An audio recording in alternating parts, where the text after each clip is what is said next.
غریب کی سردی کے دن۔ ماں، ٹوٹی ہوئی کھڑکی سے سردی آ رہی ہے۔ ماں، کچھ ہی دنوں میں موسم بہت ٹھنڈا ہو گیا ہے، اب ہم اتنی ٹھنڈ میں کیسے رہیں گے؟ سونو بیٹا، ایسے پریشان نہیں ہوتے، اللہ تعالیٰ آسانی کریں گے، ہمیں ہمیشہ دعا کرتے رہنا چاہیے۔ ٹونی چڑیا اپنی بیٹی کے ساتھ ایک جھونپڑی میں رہتی تھی۔ ان کی جھونپڑی میں ایک ہی کمرہ تھا جس میں سے بھی انہیں ٹھنڈی ہوا آتی۔ وہ گرمیاں اچھی گزار لیتے لیکن سردی برداشت کرنا ان کے لیے مشکل ہوتا تھا۔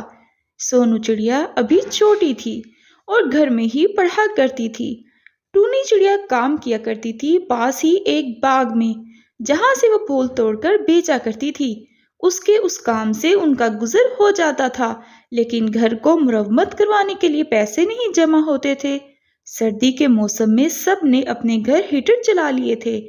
سردیوں میں سب پرندے بہت خوش ہوتے تھے کیونکہ انہیں سردی میں زیادہ محنت نہیں کرنی پڑتی تھی۔ لیکن ٹونی چڑیا راجن پور گاؤں میں واحد چڑیا تھی جو ٹھنڈ میں بھی کام کرتی، کیونکہ وہ غریب چڑیا تھی اور غریب کی زندگی پر کوئی فرق نہیں پڑتا، چاہے سردیاں آئیں یا گرمیاں، انہیں کھانا کھانے کے لیے کام کرنا پڑتا ہے۔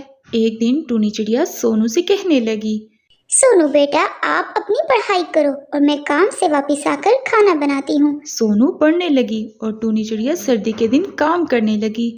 اللہ جی، بہت سردی لگ رہی ہے، اس غریب پر رحم فرما دیجیے، یہ سردی اب برداشت نہیں ہوتی۔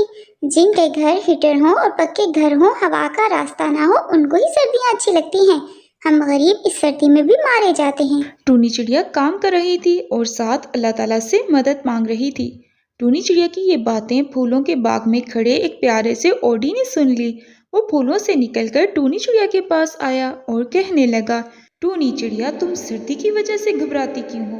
تمہیں اتنی محنت کرتے ہوئے دیکھ رہا ہوں، تم بہت جلد اپنے حالات بدل سکتی ہو، لیکن اس کے لیے مزید محنت کرنا ہوگی۔